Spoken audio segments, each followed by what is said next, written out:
Good morning, everyone. Thank you so much for joining. And you are welcome to the Civilized Presence. Please just give us 2 minutes for Facebook to get this video visible to everyone. Good morning. Okay. I'm just kind of looking for the video.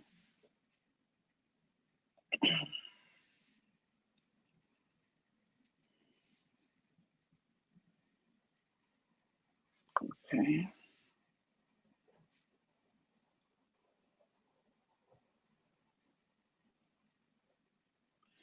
All right. So I do have it on your page now. And I'm just trying to put it in other places. Welcome, everyone. Just jump in and let us know where you're joining from. Thank you. Okay, so I think we'll just get started with Instagram. Okay. Yes, the page now. Perfect. Welcome. Good morning.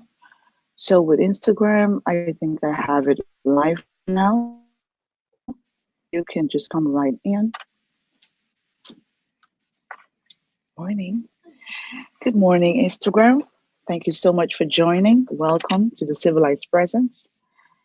Thank you. Can you see me, Abir? Yes. On Instagram? Okay. I'm still looking for it. Okay. As soon as you get into the video, I am just going to bring you online. Welcome, everyone. Thank you so much for joining. Welcome, Amy Joy. It's great to have you in the house. Welcome, Dr. Candice. It's so good to have you here. Welcome. Welcome. Thank you so much. Adiara, thank you so much. Can you see the video? Yes. Good morning. So it's going to be on my page. Perfect. So I see you. And I'm just going to bring you on. Yes, so that's coming on. So I'm just waiting for you to get on. Good morning, Emer. Perfect. This works. Okay, great. Perfect. Thank you so much for joining, guys. Welcome to the Civilized Presence. If you are just getting here for the very first time, you're in the right place. Jamal Ledin, Jayaji, Koima Love. It's great to have you guys here. Thank you. Thank you. Good morning. Good morning, Wisdom. It's great to have you here. Thank you so much. It's the Civilized Presence. You are in the right place. We are here every Mondays and Fridays, usually at 8 a.m. Eastern Time. And sometimes we have a special session just like this one. And that's why we're here. Welcome, welcome everyone. Welcome Instagram family. Welcome Facebook. Thank you so much. Do me a favor, guys. Step out for a minute and just start up a watch party if you're on Facebook. It's going to be a great conversation. Instagram family, invite more people to be part of what we're doing. Now, if it's your very first time of being here, it's a Civilized Presence. And the Civilized Presence is an online TV session where lives are changed, where people discover their self, their purpose, their voice, and learn social skills to thrive in the real world. So I'm so excited to have all of you in line. It's quite busy here, but thank you so much. Thank you. If you're joining us on Facebook, thank you. On Instagram, thank you. On YouTube, thank you. Welcome, Ruth. It's so good to have you, Shaza, Chatsadeh, Sudanese Globetrotter. There are a lot of you. I'm not able to catch up with you guys, but guys, I really appreciate all of you for being here. I just want to let you know that I love you so much. If I do not mention your name, it's not because I do not care, but I have 4 screens right in front of me and I have to kind of keep up. Esther, Ekrame, great to have you. Charles, John. Guys, you know what? Do us a favor. Let us know where you're joining us from. So just leave a comment in the box below and just say, Louisa, hello, and I'm joining from this country. Okay, so let's work with the country because it looks like the names is quite a lot. Bobogaran, it's great to have you from Sudan. Thank you. Thank you so much. And the US is also in the house. I can see London, UK. I can see Ghana. Thank you so much. Guys, let me know where you're joining us from. Thank you so much. Thank you for being here. Yes, we are just trying to get all of this started. Thank you so much. And so invite your friends and family. Abir, can you lower the volume on your speaker? It's going to be fine. I'm going to turn mine down Okay. because we need to hear Abir. I'm not really the important person here. So she is a special guest. Djibouti is in the house. Thank you so much for being here and welcome, Dee. I know there is an echo, but very soon I'm going to take that out. Welcome from China. Thank you. This is wonderful. So we're global this morning. Look at that. This is amazing, guys. Thank you so much for making out time to be here. Now, some of you have never met me before. My name is Louisa Akaiso, and I am your number one master civility trainer and leadership coach with the John Maxwell team. And I'm going to be your host for today. Guys, I want you to know that I'm honored that you responded to the call, to the flyer, to Facebook posts, Instagram. I don't know where you're seeing this from. Are you here on replay? Welcome. Thank you. Abdullah Jizu from Tanzania. Thank you so much. Guys, just give me your countries because the names are a lot. So just give me your countries. I want to be able to shout out to your countries. I can see Nigeria in the house. I want to be able to shout out. Just let me know what country you're joining us from. I know there's an echo, but we're going to fix that. Yes. But thank you. It's so great to know that you're interested in what we're doing. Guys, this is the Civilized Presence, and let me tell you a little bit about what we do. It's an online TV session and where we kind of have a conversation on how to restore civility back into our society. And I've been doing this from last year. We're turning one this month.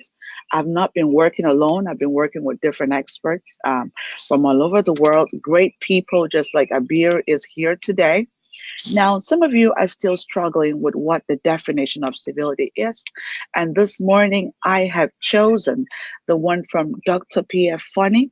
And that states that being civil means being constantly aware of others and weaving restraint, respect, and consideration into that very fabric of awareness. So, civility is a form of goodness, it is gracious goodness, it is focused on positive people's treatment. And if something is going to, if you want to change it or something else that might work for you, it's a golden rule treating others the way that you want to be treated. There is a terrible echo. I'm so sorry, Samomo. I'm going to shut up in a minute and I'm going to leave it for Abir. And when Abir is on, it's just going to be great. Allow Laway, thank you so much for joining. Guys, let us know where you're joining us from. Please just put in your country. There are a lot of names, and I'm not able to pronounce some of the names. Mohammed Mo, thank you so much for being here. So, guys, civility is so important to us. If we're going to be able to experience some kind of change in the world, we have to be that change. And we can begin with little things like saying please and thank you, or even good morning, or sharing a compliment, just like I'm going to do right now to Abir by saying, Abir, you look so beautiful this morning. And thank you so much for making out time to be here. Guys, that's where you can begin from. So my question to you would be, how many of you have ever said hello to your neighbors? In North America, we don't talk to our neighbors. I don't know about people from Sudan. It looks like they're well behaved. But, you know, if you've never done it before, it's not too late. You can begin today, right after the program. Just be good to somebody else. Step out of your comfort zone. It's not all about you. So Nyapengo says the sound is coming from out Findo from Kenya, and I hope to be your guest too. Yes, Nyapengo, I would love to have you here. You are amazing. Thank you so much for being here from Kenya. Kenya is in the house. Sudan is in the house. Ethiopia is in the house. Nigeria is in the house. Guys, I'm so excited to have all of you because without you, guess what? The show would not go on. So you guys are so important to me. So let me introduce this beautiful lady in front of me because I know you're asking, Louisa, who is she? And we don't want to talk to you anymore, Louisa, and I'm going to back up in a moment. But let me tell you who she is. Her name is Abir Ibrahim. And Abir is the United States Peace Corps Health Advisor to the Tanzanian government and a UNICEF USA's Community Engagement Fellow. Abir Ibrahim is a recognized practitioner, organizer, and thought leader on social and economic development, African affairs, women and youth leadership, and global health. Her mission driven approach has helped promote national and global dialogue on gender, next generation leadership, and women in development. So, guys, help me welcome Abir to the house. And Abir, I'm going to give you a minute to say hello to the audience. Over Yeah, to you, Abir. so much for an incredible introduction, and good morning to everyone in North America, and good evening and good night to those who are elsewhere. Thank you so much for having me, Louisa. I'm really excited about our conversation today that focuses on a topic and a theme that is very close to my heart. So I'm really glad that all of you made time to come out and join us. Thank you so much. That was great. And those on Instagram, I really have to apologize that we do have an echo, but I'm also on Facebook. So you can come over to Facebook. It's So Unique Experts. If you are not following me yet, please do so on So Unique Experts. And you can come over and have access to the video. I'm not sure what's going on with Instagram, but we're just going to have fun with it. But welcome, Yusra. Rumor 965, welcome. It's so great to have you. Ibrahim, it's so great to have you. Ahmed Jalaya, it's so great to have you. Ina Hazan, Abodibat, it's great to have you. Fadol, it's great to have you. And Cholo Daniel, it's great to have you. Guys, if I do not pronounce your name right, let me tell you, pardon me. I'm going to do it the second time, and I promise you I'm going to get it right. Welcome, Ragda. Welcome, Jacqueline. It's great to have you in the house. Welcome, Vince Morels. It's great to have you in the house. Welcome, Ashraf. It's great to have you. Guys, I'm going to go back to the session for the day. I can see a lot of people, but I want you to know that I really do care about you to go to the deal of the what to cover, so hang on tight with us and type in the country that you're joining us from. We just want to have the country. We want to have the country. I want to just give you a shout out from your country, and you be able to connect with other people that are from the same place with you. That's going to be great. And welcome, my Facebook family. It's great to have you. Really happy to see all of my people, Sudanese brothers and sisters. Yes, a lot of people from Sudan, a lot of people from Sweden. Oh my goodness, guys, this is amazing. And even, can you imagine China is in the house? This is great. This is impressive. This is wonderful. Guys, thank you so much for being here. So Abir, we're just going to get started with the conversation, and how this works really is to start up with a question and begin the conversation. We'll have some questions from the audience, and we'll just carry it on from there. And guys, if some of you have not seen the topic of today, it is the role of women in African development. And that's what we're chatting about today. So bring on your questions, because the expert is in the house. You want to bring your questions when the expert is here. You don't want to bring it after, okay? So she's here, and so bring your questions on. So my very first question for you, Abir, this morning would be, what kind of, so let's begin with, what does civility mean to you, Abir? Over to you. Civility, that's a really great question. And I know it means different things to different people, but it's the ability for communities to come together and mobilize and create. And we have seen so many great examples recently in Sudan, for example, since December, how young people both on the ground and globally have been mobilizing to create and to bring real solutions to issues that they're facing in their communities, whether it's an uprising, whether it's creating locally driven solutions to improve their lives and taking charge of everything that they want to create in their worlds. And this is a really great way that has inspired the world to come out of Sudan, and to see that young people have been that voice and that reason of change. Thank you so much. That's such a powerful definition. And welcome, Stacy. Welcome, Agoy. Welcome, Kirabel. Welcome, Abodi Bad. Welcome, Margaret. Welcome, Karina. Welcome, Izay. I can see Canada is in the house. Kate is here. Welcome. Guys, let me know where you're joining us from and just comment with your country. Your country is what I need. I need to know where you were from. Yes, this is an interview. Dua Hamza. Thank you so much for being here. I hope I got the pronunciation right. Welcome, Russia. It's great to have you here.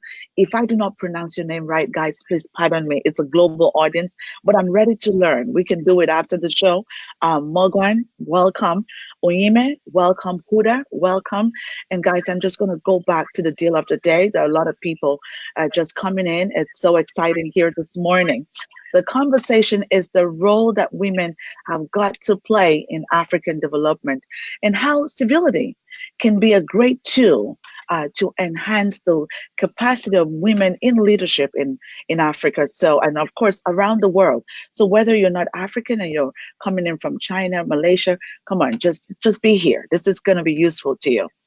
So my next question for you, Abir, would be, what kind of civility initiatives do you think we can come up with to engage African women or women around the world to build relationships, find a common ground, and strengthen their foundation to collaborate to tackle problems impacting development in Africa? Over to you, Abir. Good question. Before we got on here, you and I were talking about how do you create and build this a strong foundation for young women to become leaders of today and tomorrow. And one of the things that you mentioned was mentorship. And I thought that was a really good point, is how do you create spaces and platforms that are inclusive? And we're talking about on the grassroots level. I think for me, a lot of my work has really focused on these hard to reach rural communities and how do you engage young people, specifically young women, on day-to-day things, day-to-day activities, whether it's participating in the classroom, ensuring that they are not removed to go collect water from distance, and as a result, they're missing out on substantial learning moments. How do you create these opportunities for them? And oftentimes we invest a lot in creating opportunities, but we're not focusing on those who need it the most. And when I say we, I'm talking about larger organizations, whether it's the United Nations or multilateral agencies that invest millions of dollars in these spaces. But again, they are missing a very critical aspect of it, is a social component that results girls in maybe not being able to participate. This could look like, for example, in Tanzania, when I was in my village at the time, working in the school, one of the things that we noticed that was hindering girls' participation in just being in the classroom, for example, was the fact that they had to go and prepare food, or they had to go collect water. And as a result, they missed hours of class time. So we built a water catching system in the school. And that way we cut down the time that girls spend doing that. And that is a really large component for girls.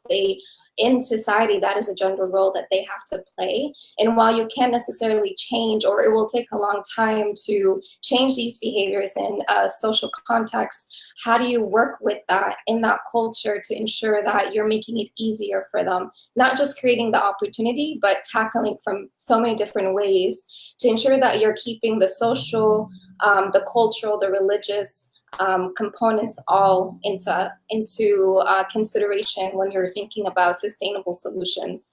And as a result, girls were more likely to stay in the classroom, more likely to learn the material that they need to pass exams, to be able to do better, to graduate, and to have better opportunities, just like their boy counterparts.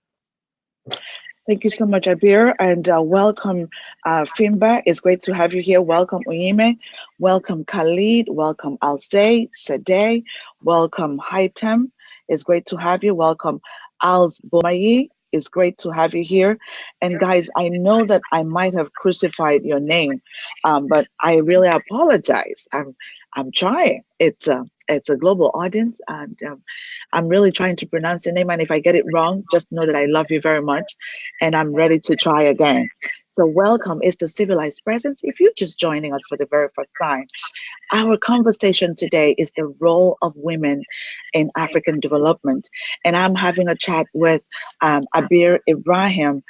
There is no better person to be talking about this because of all the work that she's doing both in Africa and in the US, representing the Tanzanian government. And Abir, there are quite a number of people here who might not even know the work that you do. So I think I'm going to give you a chance to be able to tell us about the work that you do. But before we continue with the questions, and over to you, Abir, to just tell us a bit about the work that you're doing with the Tanzanian government for the women, especially women in development. Over to you, Abir. Yeah, to clarify, I was appointed as a Peace Corps volunteer in Tanzania between 2014 and 2016. And my work was really along the U.S. government and Tanzanian government to work at the grassroots level in certain communities. And my work focused on gender equality, economic development, and health promotion. So that's the work that I did prior. Post that, I also founded Inua Naturals, which is a for-profit, both registered in Tanzania and the United States, that uses agribusiness and innovation to economically empower women to create these new economies and industries for small-scale farmers and artisans who otherwise don't have access to global marketplace. So what that does is a small-scale women farmer or artisan in Tanzania is able to sell her products directly to people like you and I on a global platform, whether it's through department stores, boutiques, e-commerce websites, really enhancing their entrepreneurial prospects, allowing them to earn enough money to sustain their businesses, to sustain their families, improve production capacity. And throughout our partners, whether it's UNFPA or UNICEF, we're able to also provide community-driven solutions to healthcare and education, improving access, women's access to healthcare and education. So this is a network of about 154 women.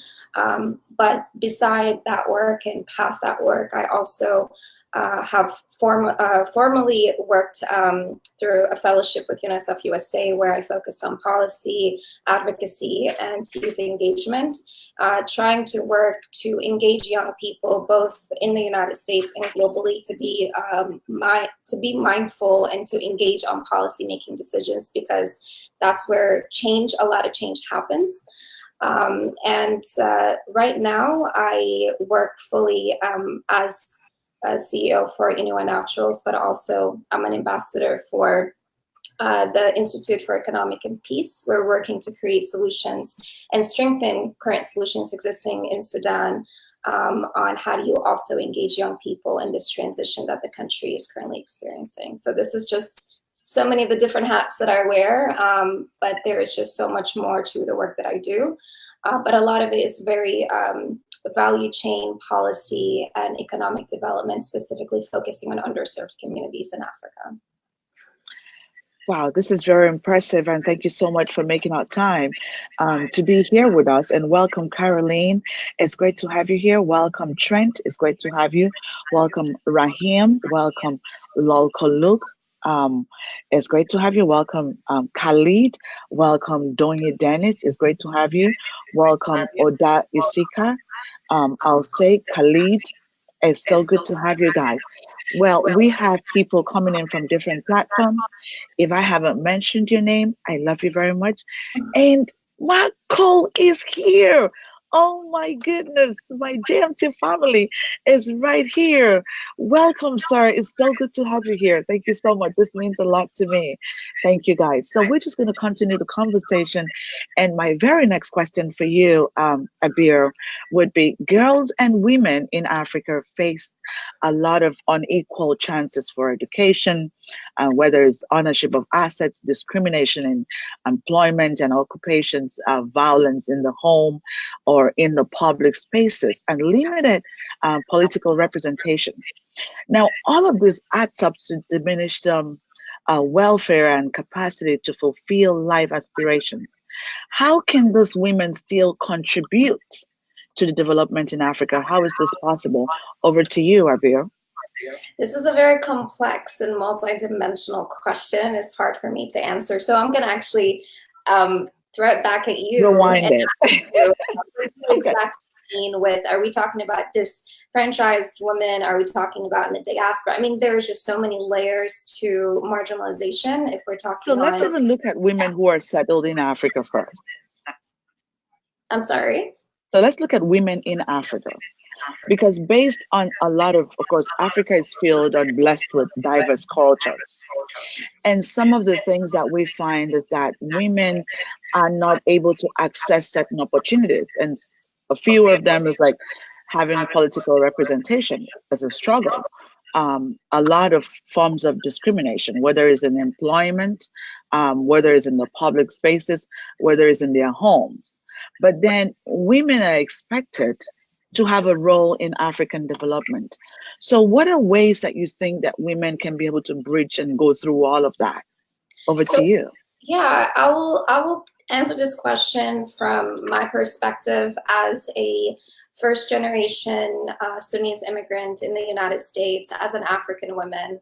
I will talk from this perspective and how do I engage and how do I contribute to these spaces and development. I think a big part of it is recognizing my privilege as a Sudanese in the diaspora and having lived here and having had access to certain opportunities. I think privilege is a big thing, and recognizing that, and then leveraging these resources and these networks or these spaces that I've been afforded to be a part of to kind of focus on how do I give back, or how do I contribute, or how do I create sustainable change, and also offer these opportunities or similar opportunities to those who don't have the same access to it. So a big part of the work that I do is I represent these communities on large platforms or global platforms, like in the United Nations, and being recently was asked to come speak at the ECOSOC Summit in New York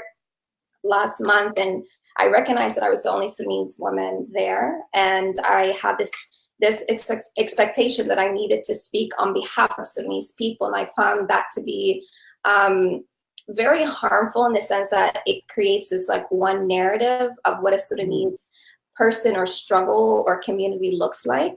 And this is when I felt like we need to have more voices and diverse voices in these spaces, because there's so many different solutions and so many different issues that we're trying to solve, whether it's in that agribusiness level, whether it's education, whether it's health. There's just so many different things, and there's already a lot of remarkable people who are working in these spaces already. But I feel that a lot of us, whether we don't have access to these global platforms, or whether we don't find value in them, or whatever the issue may be. But for me, this is an important part of the work that I do, is how do I bring these voices that maybe are not heard to that global platform, to raise awareness, to engage people, to also ensure that resources and funds and all of that is being allocated to where it needs to go. So being that representation for the communities that I work in, but also being very mindful on how I represent these communities, because I don't ever want to misconstrue stories or kind of alter the authenticity of what people are going through, the struggles that are happening on the ground. So it's a very fine line. It's a very complex situation as well, is how do you amplify the voices of those that need to be heard, but how do you also not take away from that authenticity? Is something that I battle with every day, is being true to that mission, ensuring that if I can offer someone that voice or that platform to have their voice be heard, I'd rather do that than speak on their behalf. So this is an important thing for women to be engaged on these global platforms, because you need to have allies and you need to be able to amplify voices of those communities, because not everyone is going to be able to be heard if you don't make that effort. Wow, this is interesting, and we have more people who are joining us. Dafala Adas, thank you so much for joining. Danny Mora, Rahim Mar, thank you so much for being here. Towns Trayonder, thank you so much for being here. I have Buki, thank you so much for being here. I have Nsidibe, thank you so much for being here. I have Imor, thank you so much for being here. Guys, welcome to the Civilized Presence. If you're just joining us for the very first time, the conversation today is on the role of women in African development. And we are having a chat with Abir Ibrahim. And so bring on your questions and type it in the comment box below. If you're on different platforms, I might not be able to see your question right away. So you might want to put it right in on my page on Facebook so that I can see your question and be able to forward it to Abir right here. So this is what we're talking about, the role of women in African development. Of course, women are needed. Women, of course, we do all have all of our struggles. And if you've been following me, the month of March, we did a lot of sessions for the women, really just everything to do with the women, the work that different women are doing in different parts of the world, empowering young women and girls, all of that. We have them stored on my page if you missed some of those sessions. And so we had to bring in Abir today with the great work that she's doing. And I know that this is going to inspire all of you just the same way as it's inspired me. I'm really just following her even on social media and seeing the work that she's doing and how many women she's been able to put a smile on their face. I mean, if all of us could really take this as our responsibility to step out there to be more and do more, of course the world will be a better place. I can see a lot of countries being represented in our chat today, and thank you so much. But I want you to do something more. Take it a step further. The information that you're gathering from this session, try to find out how can you get involved? What can you do? You might be like Abir and you're also a first generation Sudanese or Ethiopian, or you're from different parts of the world. It doesn't matter. What are you doing to make the world a better place? That's the question you have to ask yourself every day. How can you get involved? Or you might be saying, oh, Louisa, I don't have a platform. You don't need a platform. Guys, trust me, there's something for you to do, even in your own little community. And I want you to be able to do whatever that you can in the most tiny and minute capacity that you can. And welcome, Coach Eric. It's great to have you here. Thank you so much for being part of our conversation this morning. It's so good to have you. So, guys, we're just going to continue with the next question for you, Abir. Now, Abir, something that I noticed a couple of weeks ago, I was blessed to be at the UN to have a conversation with the women. And we discussed a lot about some of the struggles that the women face. Mm-hmm. Some of the struggles are collaboration. It's a big struggle. Women don't like to work with each other. Another thing was, they're constantly feeling that they're in competition. They don't want to share their knowledge. They don't want to share whatever they're doing. Some people would find it so, it's going to seem like impossible for them to openly talk about what they do, just like you just shared with us right now without even blinking. But they cannot. And they constantly see the person next to them like that person is competing with them. And so women have got to get to a place where they see the next woman as complementing the work that they're doing. Because there's so many things that you do, Abir, that I do not do. I don't have an expertise to do it, and I'm not planning to do it. I'm just happy that Abir is doing it. But we have to get to the place where we see each other as complementing the work that we're doing. And so, I wanted you to share with the audience, what are some of the struggles that women face? Because there's so much great, initiatives and programs out there, but it still seems like it is not getting to the core root of where the women are. It still seems like a lot of people have not still gotten, the gist of what we're talking about. It still seems like a lot of people are not involved. What are those problems that women are facing with your experience with working with women and girls, both in the US and in Africa? Over to you, Abir.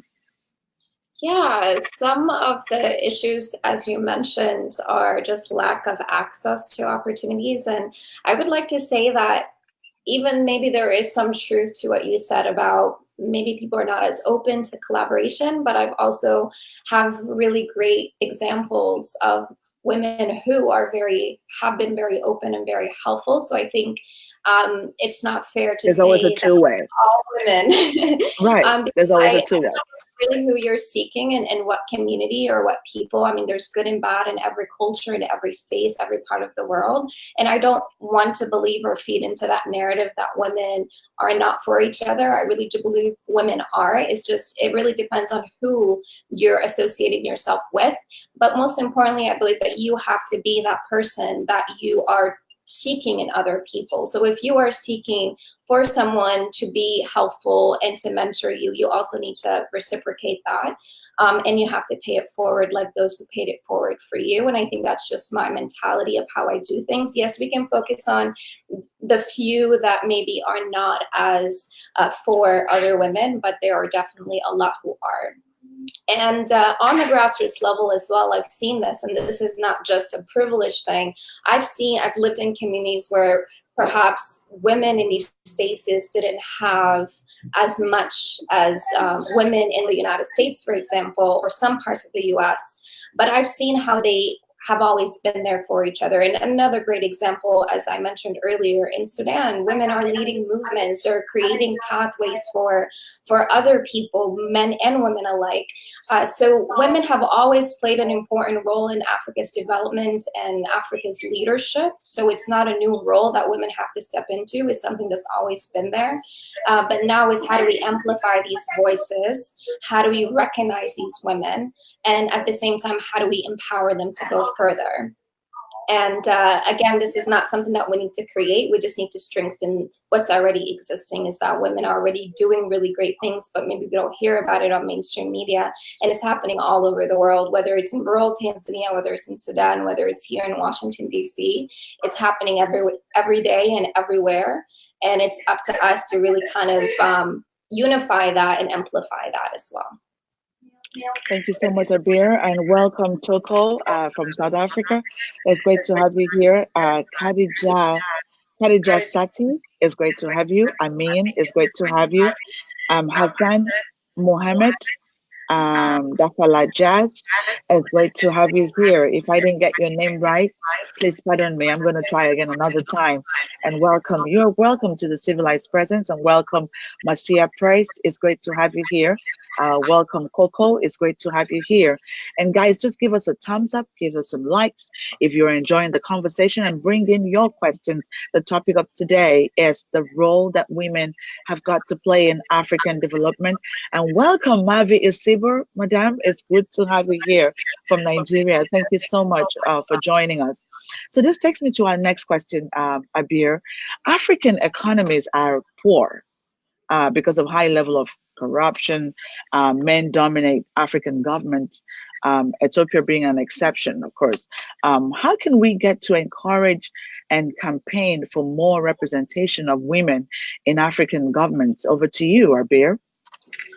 That is something that we're already starting to see. But corruption, again, it's a very complex and multi-layered conversation, and we need to assess it deeper. I feel like there's so many ways that I can take this conversation, but for the sake of time, I will maybe say this, is that there are already women who've paved that path, and there are a lot of us who are following in that, and it's really up to us, as you mentioned earlier, to bring more women along. If you find yourself in a leadership place, how do you create equal opportunities and bring women into that as well?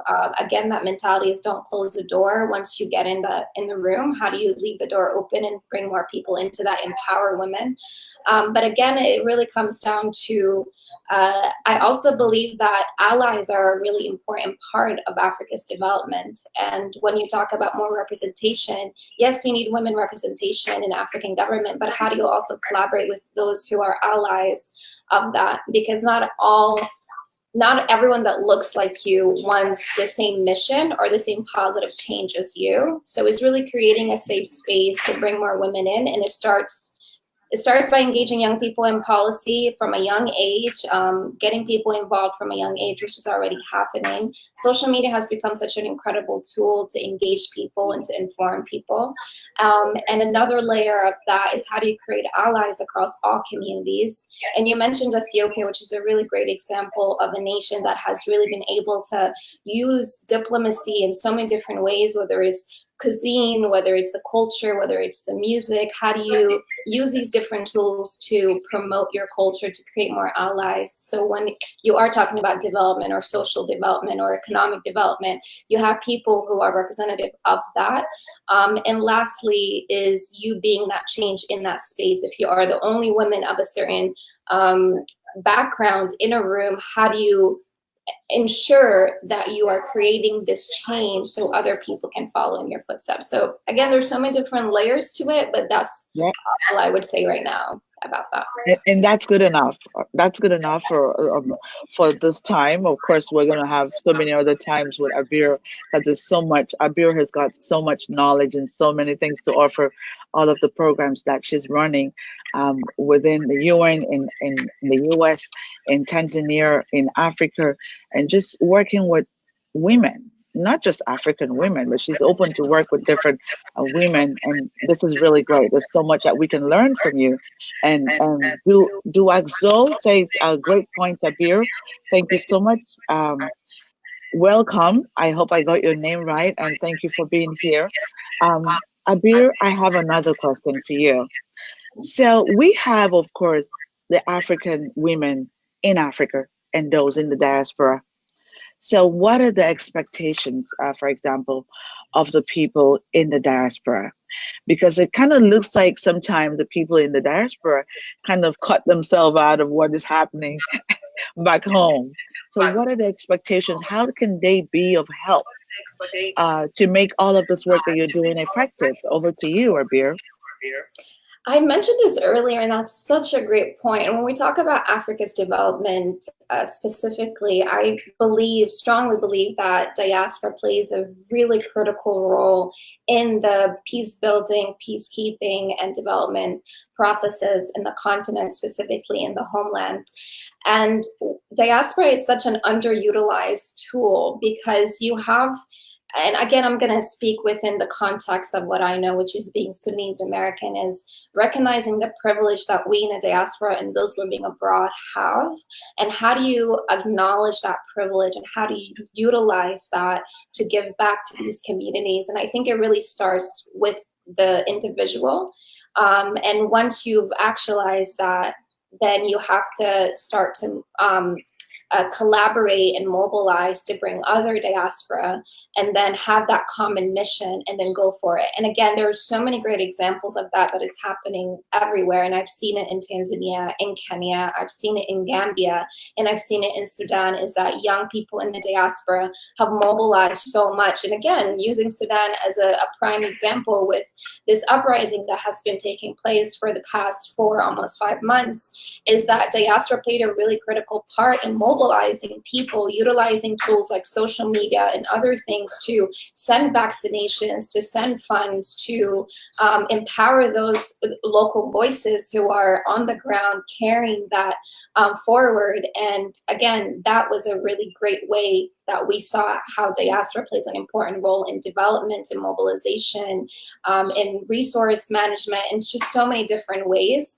And when we talk about big sustainable changes, we need to start with the diaspora and how do we connect the two. And there's so many programs now where they're starting to actualize, and I'm currently working with a UN agency in Sudan to create this really sustainable way of cultivating partnerships between how do you bring diaspora and local voices together, and how do you make that more meaningful, because that's where change, I believe, really starts.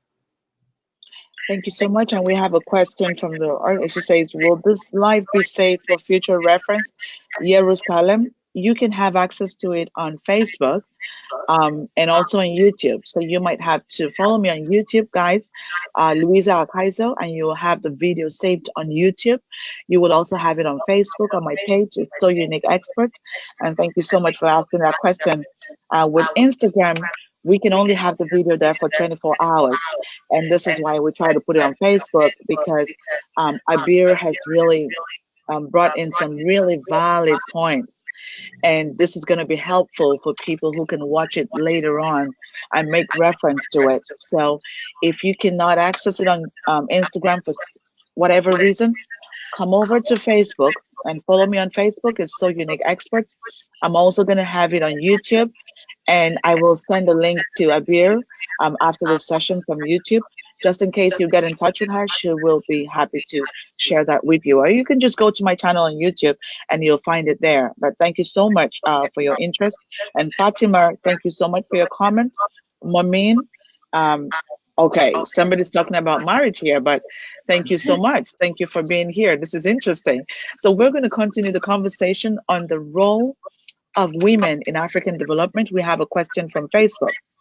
So Coach Eric says, local and global economy working together is the best way to create global change. That's correct, Coach Eric. I totally agree with that.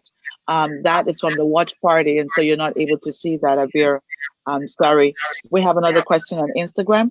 How do we integrate ourselves and provide support the diaspora on the continent without taking away opportunities from those on the continent? Over to you, Abir. That's a question for you. Really, really, really good question. I believe that there are enough and diverse opportunities out there that I don't feel like you're taking away from anything. If anything, you can build on those opportunities and make those opportunities large enough they can fit more and more people, and more people can benefit from it. So I believe one way is, for me, for example, is I recognize my role as a diaspora. I recognize my privilege. And when I found myself in rural East Africa and there was a need for, creating this platform, I founded Inua Naturals. And Inua was, yes, I had access to opportunities like funds, like grants that helped me build that.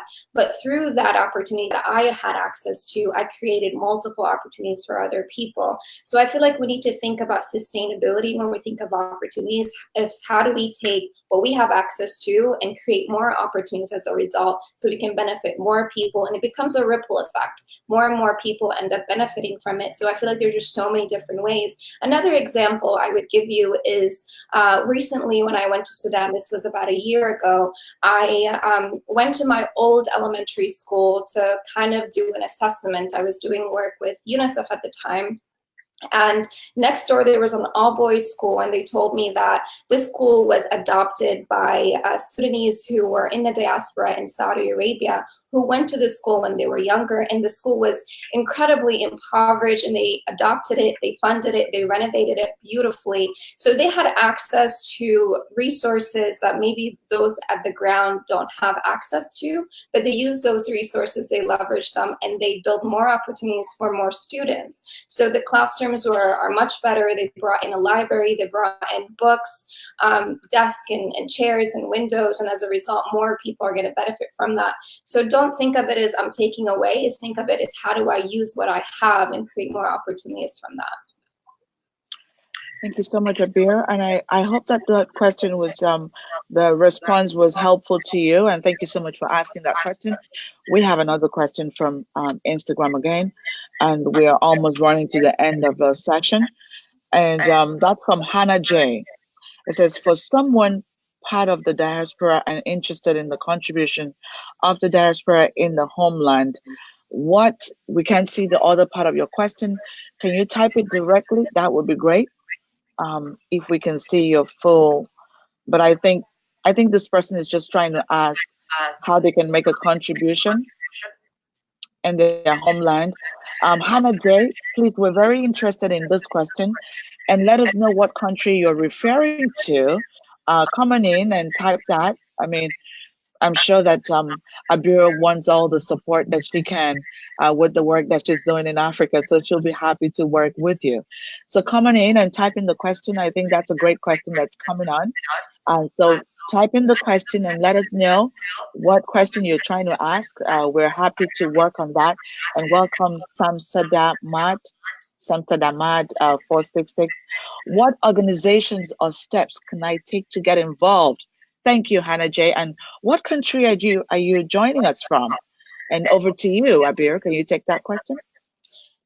Ethiopia. Ethiopian, Ethiopian diaspora. Thank you. Yeah.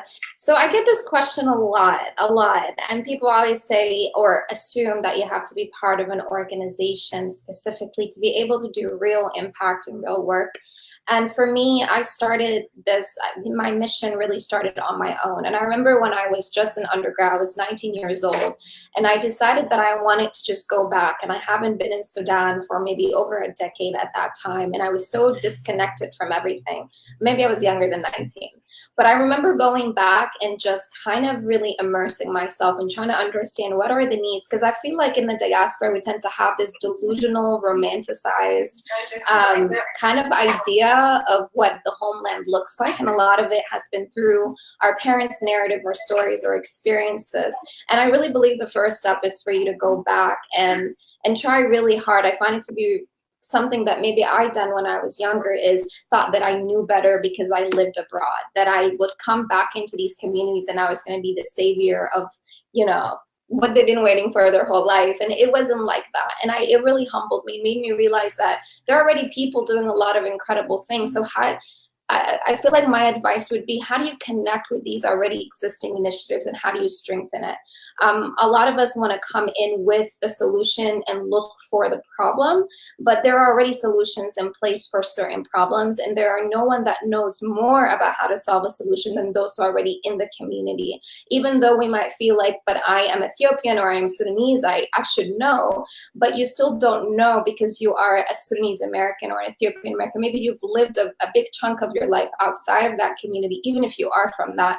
So try to go back into that community and really just listen, take it in, see what's already in place, and then educate yourself on these issues, and then work with those who are already working on that to solve it. Because we might feel like no one else is working on it, but trust me, there are a lot of people who are doing really great things, but it's a matter of you finding those people, connecting with them, and then coming together and saying, okay, you are strong in this, I am strong in this. As you mentioned, Louisa, you said we all have our strengths and our weaknesses, and we're not going to be experts on everything, but we can damn sure be able to contribute in a way that's meaningful. So recognizing what my strengths are and what your weaknesses are and connect there, or what your strengths are and my weaknesses are and connect there. So when we talk about diaspora engagement, how do we do that? Start with listening, going back, immersing, understanding, educating yourself, and then start planning and saying, okay, this is the problem. How can we mobilize? How do we assess and ensure that there's no one else doing something similar? Because you don't want to compete for resources. You don't want to have multiple solutions to one thing, which sometimes can be a good thing. But again, ensuring that it's intentional, it's meaningful, it's in collaboration, because that's how real sustainable change happens. Thank you so much. And Mohammed, please try to be a little civil and do not stalk our guests. It's good to have you here from Instagram. Somebody's going crazy. I know that you're so excited to see Abir, but do not stalk our guests. Be civil. It's a civilized presence, so apply some form of civility. Okay, be kind, be nice. Do not stalk our guests and get her troubled. Thank you so much. French boy, welcome. Olusheye, thank you for being here. Stacey Anderson, thank you for being here. Audrey, thank you for being here. Davida, thank you so much for being here. We're continuing the conversation on the role of women in Africa's development. So, Abir, I just have one more question for you. Let's talk about women in leadership. What benefits can come from hiring and promoting women to higher positions in the government, for example? Over to you, Abir. That's a good question. Oh, your questions are so good, but yes, so complex. I don't know which direction to take this. But the first thing that shows that you're going to have to come back because people want to learn more. The first thing that comes to mind, I think maybe this is because I'm currently going through this and experiencing this, is probably the reason why, and I'm sure this answer would look differently if it was a different time in my life. But women in leadership is, again, I feel like women are already in leadership positions and they're already leaders in their communities, whether we put a name on it or a title on it or not. There you go. And women are already mobilizing in incredible ways. I keep bringing up the Sudan example because we're seeing that this is such a way that really proved to the world that women in Africa have been leaders long before feminism was even a mainstream concept. But now when you talk about women in government, I find that to be, I know that we don't have a lot of time, but there's a lot that I want to say about that.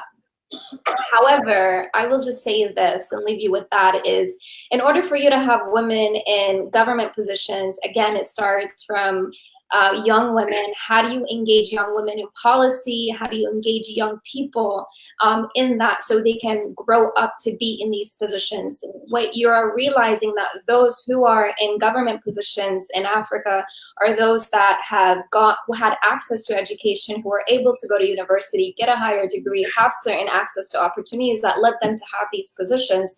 So how do you ensure, and women are, a chunk of women don't have access to that. So from the beginning, they're already marginalized and they're already not able to get to that if we are looking at it in that way. So how do we ensure that women do have access to these same opportunities that will enhance their ability to be able to be in those positions later on in life? So education really where I would say it starts in the continent, to overgeneralize across the continent. How do you start? By engaging young women, providing them access to education so they can become well-informed and well-equipped with skills and resources that would allow them to be in these positions later on. Wow, thank you so much. Thank you, Mohammed Salih.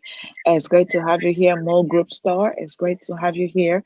And we are just having this great conversation on the role of women in African development. And Abir, I'm about to let you go, but we have to talk about solution. Just one thing on solution. And so my question on solution would be, what kind of what would you see as effective interventions that would help to develop the African woman as an effective leader, whether it's a leader in the political space or an entrepreneur? Do you see civility training or coaching or mentoring in any way going to help them to accelerate that kind of progress? Over to you, Abir. Yes, I would say there needs to be a paradigm shift. And I will give you an example to put this in more specific kind of what I've been experiencing lately. Recently, I was hired, and I saw this as a pattern. I was hired to do a consultancy to create a training for women entrepreneurs on the continent. And one thing I noticed is that we have invested and are investing, again, multilateral agencies, the UN, African Union, so many others are investing in women development. We're talking about economic development as one of the core things of how do we reduce extreme poverty and provide women with economic independency so they're able to sustain themselves, their children, and their families.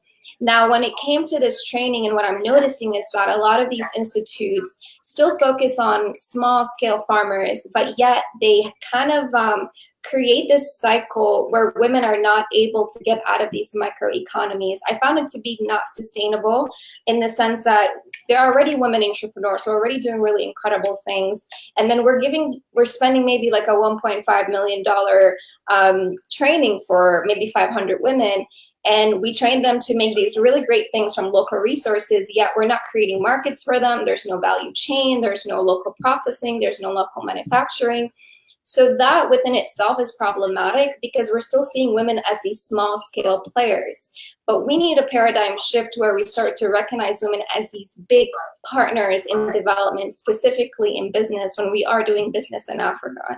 So that is something that I would like to see more of, and I'm working towards, is how do we truly and mean it when we say that women are the change, is how do we engage them as they are that change and not continue to see them or invest in them in a way that they're only small scale players. Because when she's engaged in a big way, you're able to see that the whole community is being lifted. Even the World Bank has last year, they had a report where they assess that women are more likely to invest 70 to 90% of their income on their children, their education, their health, their ensuring food security, compared to 30 to 40% of men. So that within itself just shows you that women are already playing these big roles. So how do we engage them in a bigger way when we talk about social and economic development in the continent? And I think that I would say that is what we need to see more of. Thank you so much. And Tana Dadin from Egypt, thank you. Egypt is in the house, so I think it's time to go because Egypt is finally here. We're just waiting for the lady from Egypt to join us. And thank you for being here. It's been a great conversation on the role of women in African development, and so many ladies who are showing a great interest in the conversation and what we're doing and the work that Abir is doing. But guys, Abir has talked about how women must be happy. Of course, they're already doing it, but we're just encouraging us to be able to do more and be able to work together, especially those in the diaspora. You don't want to disconnect yourself. You have a responsibility to go back to where you came from. Go back to your roots and be part of the development, be part of what is happening there, be part of working with the women and girls over there. And Hannah, thank you so much. Thank you for finding value. And if you're still struggling, guys, it's the Civilized Presence. This is where you learn content and nuggets and tips on how to be civil and learn skills that would help you thrive in the real world. And welcome from India. Mo Group Store. It's great to have you here. We talked about at the beginning of the show that civility is focused on positive people's treatment, but civility is also a breakthrough tool to sustainable development. And you have to be part of what we're doing here every Mondays and Fridays, and of course sometimes on Wednesdays when we have a special session. Such as this one, to learn more and be more involved. And if you're on Instagram, you can follow either of us. It's Real Abir Ibrahim on Instagram, and on Facebook. She's on Facebook too, but I think Instagram might be better off. Instagram kind of locked us out there. And on Facebook, she's Real Abir Ibrahim as well. So you can follow her here. And also you can follow me as So Unique Expert, both on Instagram and on Facebook, and right here, or Louisa Akaiso. You can be part of my YouTube channel to be able to have access to the videos that we have. So guys, we have come to the end of this, and thank you so much for making our time to be here. Now, some of you have been asking me a lot about where you can order my books from. Well, you can have access to them on Amazon. You can, if you search on Amazon, you should be able to have it on Amazon. But something else that I'm going to do later on this afternoon is I would have a link for you right on my Facebook page where you can order it. Now, this is my new book. Some of you haven't seen it before. It's True Civility, and we will have the button for you to be able to order that. Now, I'm going to also post more information about Abir and the work she's doing, her website, Inua Naturals. You can also follow that on Instagram and on the website and see the work that she's doing in Africa. So if you wanted to be part of that, Abir, I'm sure you take contributions. Do you accept people to visit from different parts of the world to see the work that you're doing down there? Absolutely. Okay, because my platform has got a lot of women leaders who go around doing philanthropic work in different places. And so it would be great for them to know that they can be part of what you're doing. And we'll be in touch with you just to find out how they can be part of that. So guys, if you want to learn more about Inua Naturals, just get in touch with me. It's Louisa at thecivilityacademy.com. We will share how you can be part of that initiative and the work that she's doing over there and here in the US. So it was so great having this conversation with you. And thank you so much for your time. But we have to be civil so that Abir can come back another time. So we have to let her go. So Abir, thank you so much for making our time. Thank you for the work that you do. Thank you for using your gift to serve the world, to serve the women, Africa, and the burden that you carry just to do this work. It is so inspiring. It just makes me want to do more and just feel that, you know what, she can do it. I can do it too. So thank you for being the voice. To speak on behalf of people who are struggling in pain, who are not able to access some of these resources. Thank you. I see all the work that you're doing in the UN with the US government everywhere. And thank you. We're excited to have you here. We feel so honored that you made up time to be here. And we will be looking forward to have you again in the future in our session. So thank you so much and have yourself a wonderful day. And to the viewers, bye for now and have yourself a wonderful day. Thank you so much. Bye-bye. Thank you, Louisa. I appreciate your time. Thank you, everyone. Bye-bye.